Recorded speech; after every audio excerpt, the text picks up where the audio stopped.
Welcome back to the Crypto's Key conversation. In this video, we're going to be taking a look at some of the XRP community that's been popping up these videos that's kind of showcasing this so-called Ethereum free pass and kind of how like it was like a group effort to kind of push this narrative to get, Bitcoin and Ethereum through the door and slam the door on the rest of the digital asset space. So we're going to take a look at CoinGecko quickly. Currently standing at a $1.77 trillion market cap, currently down 3.1% for the day.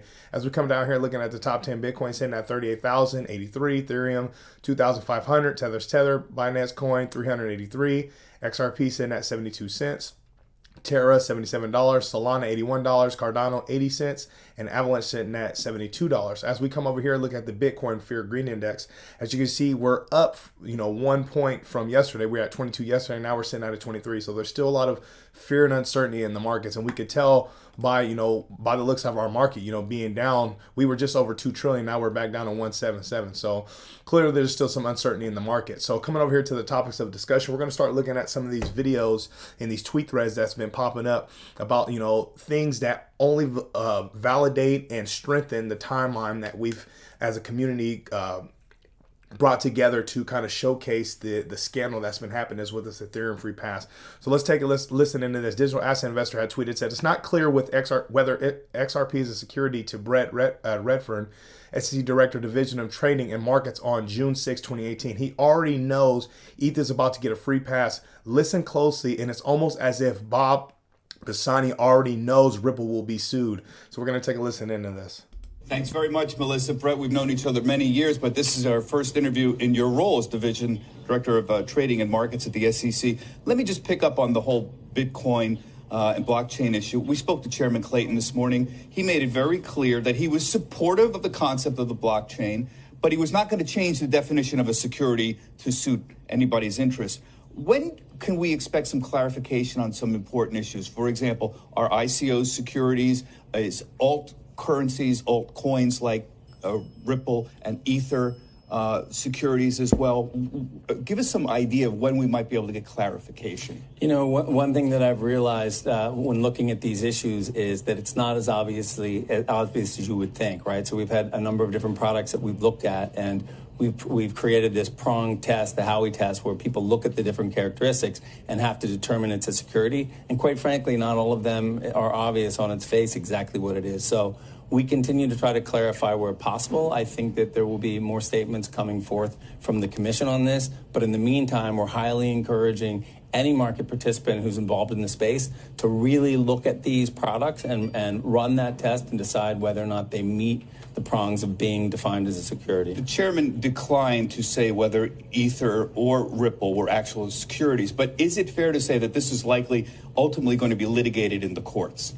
It's unclear to me whether or not that's going to be litigated, and I don't want to speak about any specific products. And I do believe that there will be statements on at least one of those products forthcoming in the future about, providing some more guidance on that. So I don't know what the likelihood is of litigation, though, on those specific products. So will we need still 6 months, a year down the road? I guess the community keeps asking us, when will we get some clarification? Will we know a year from now? Will these issues be resolved? I mean, I think the messaging from the chairman and the commission has been pretty clear that when he looks at ICOs, there's a number of these products where he has said they do meet the definition of a security.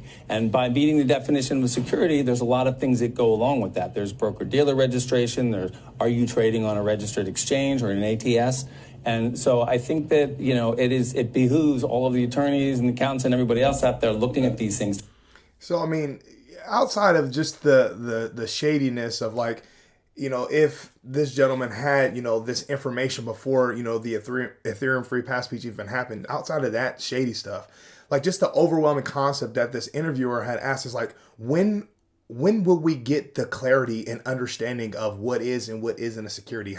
When are we going to get that clarity and regulation necessary that allows this innovation to flourish? And the crazy thing is the SEC is, set out to protect investors, but you can't give a clear and cut, concise, regulated framework that allows us to make smart decisions in our investment, and that allows this space to flourish and grow, allows these blockchain and crypto companies, operate in the right way.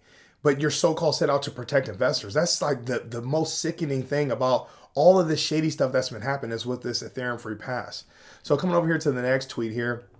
Digital asset investor tweets. One of the main CNBC pundits on crypto in the last few years was what's this? Fundstrat. Tom Lee. It says along with Anthony Populano and Mike Novogratz. What did they and CNBC know about the Ethereum free pass before it happened? They all were negative on Ripple and XRP any chance they got. So let's take a listen into this one. And we're going to end this with Ripple versus Bitcoin Cash. I'd pick Bitcoin Cash over Ripple. Because, I think in some ways Bitcoin Cash has some unique features relative to Bitcoin, so there's some merits to owning it. And we're going to end this with Ripple. I mean, for us that's been following and us community members that's been involved with, trying to find and surface, video footage and them in their own words, trying to, piece together this Ethereum free pass timeline that Johnny Deaton and Digital Asset Investor always talk about. It's like we are well aware that, there's a lot of parties involved into this whole thing. And it was like literally a group effort to push this narrative. So to see this stuff and to finally, we can go back and look at, videos from 2017, 2018, 2019. And it's just, all it does is validate and strengthen the timeline. I mean, that's really all it does. It's really no surprise. We know that there's a big scandal happening and they got caught. We have the truth on our side. Coming over here, I like this tweet from Stefan Huber. Says, tell me you have the SEC in your pocket without telling me you have the SEC in your pocket. So what I want you to do as I play this video, I really want you to just kind of take in Joseph Lubin's demeanor and how he says things. It's not necessarily what he says, because we know what he says is sickening, but just look at like his demeanor and just like literally how he says things, and just let me know down in the comments like what you think and the vibe you get from it. Let's take a listen into this. Dinners, a couple dinners, seen them in a small number of places. So basically, you guys try to construct Ethereum such that it wouldn't be a security, and the SEC has since we did construct it so that it would not be a security. Yeah, I mean, basically, if you read the SEC memos, it seems that they are saying that Ether used to be a security and now it's not a security anymore. They said that without opining about whether it was ever a security or not, we do not consider it a security. Correct. Now, okay, so I think that there are different ways to read that, but I mean, it all ended. So let me see if I can get this. Let me see if I can get his face in here. So just this little smile. We talk about like gloating and bragging and kind of showing off.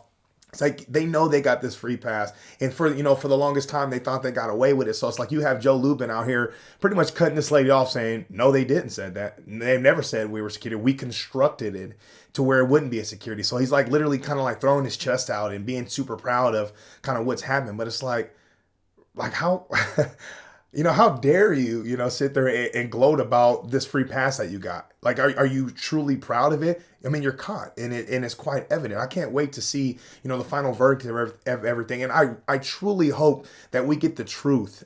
I really doubt that we'll know all parties involved and we'll know the entire truth, but I really hope that it does come out, that we get most of the information if possible. But it's just crazy to see, this gentleman act the way he acts, Coming over here, Eleanor Tarrant has an alert. It says, scoop. Turns out even staff at the SEC aren't confident they will win the case against Ripple. A source close to the SEC tells me Hester Pierce has expressed privately she thinks the SEC will not get the outcome that it's looking for. So, depending on whatever that source is, obviously Eleanor Tarrant has no reason to lie. This is actually huge. We've been seeing some stuff, and I'm going to put up a video here with our current chairman, Gary Gensler, about their confidence in this so-called case against Ripple and the SEC. We know that Johnny Deaton talked about the case being dead on arrival. When they filed it, it was already dead on arrival. It was used as a weapon. It wasn't necessarily used as we need to win against Ripple and XRP. That kind of wasn't the case, and it's quite evident based on everything that we've got together in the timeline and everything we've been seeing that they use it as a weapon to slow down and hinder Ripple and XRP. Coming out here, Stefan Huber says, don't you realize that it was never about winning in the first place? Whatever Clayton Gensler said the day before he filed the lawsuit and left the SEC with his friends, I'll bet you dollars to donuts it had nothing to do with telling Gensler, or it had to do with telling Gensler to drag the case out as long as possible. And this Hemlock Harris says precisely, they tried to halt Ripple so JP Morgan could replicate XRP. Little did they know it wasn't as simple, and Ripple took years of planning, not some rich guys it says convening to corner the market for Ethereum, which can't pass the Howey. And then XRP Crypto World says Gary Gensler did say they were going to lose some cases, and it's very clear now that he was talking about XRP and lawsuit against Ripple. So I'm gonna show that video here of what XRP Crypto Wolf is saying. But coming over here to this one,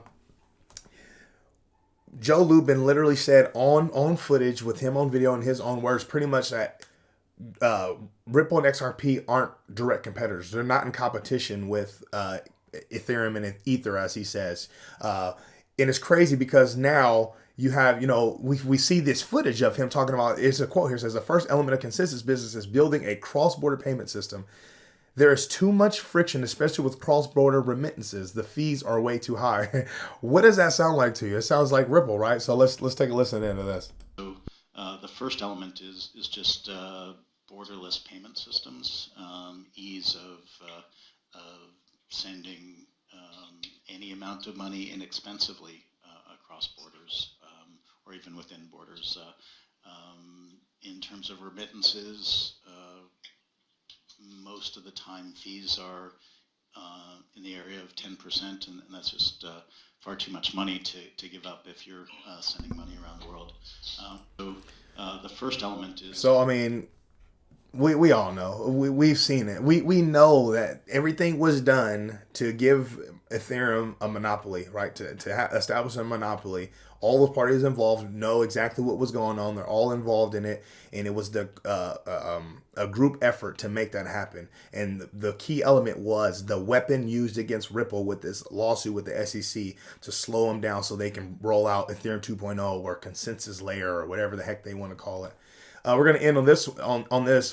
This is we showed this in our past video, but this is from Digital Asset Investor, where he was comparing Chairman Gensler's responses to the SEC and their dominance in court cases. Back in 2021, he's saying we haven't lost a case, but now in 2022, it says we have to take some losses from time to time. So it kind of shows you the confidence level when it comes to this SEC versus Ripple case right here. Let's take a listen in. Now, over the years, the SEC has brought dozens of cases, many of them during my predecessor's time. I've only been here 3 months. And yet, having brought dozens of cases, we haven't lost a case. Willing to litigate. This agency has to be willing to go into court and, take some losses from time to time. Now, over the years, the SEC has brought and take some losses from time to time. You just didn't anticipate, the XRP and crypto community coming together. You didn't anticipate Johnny Deaton in the class action lawsuit. You didn't anticipate the so-called Twitter's sleuths or Twitter detectives. You didn't anticipate Jason Foster and Power Oversight. You have people aiming at you for the wrongdoing that's happening within the SEC, the governments that are the government bodies that are against, stifling or hindering innovation within the crypto space. All parties involved in this Ethereum free pass, you caught. You don't have the truth on your side. So now you're kind of backtracking and kind of letting yourself off easy, knowing that the outcome wasn't truly what you wanted. They truly wanted to overdominate. Yes, they did want to use it as a weapon and slow down Ripple and XRP. Yes, that's the truth, and it's happened. But they wanted to overdominate, and they really did want to win so they can overregulate, but they got caught. And that's just the reality. With all that being said, stay strong out there. Be safe.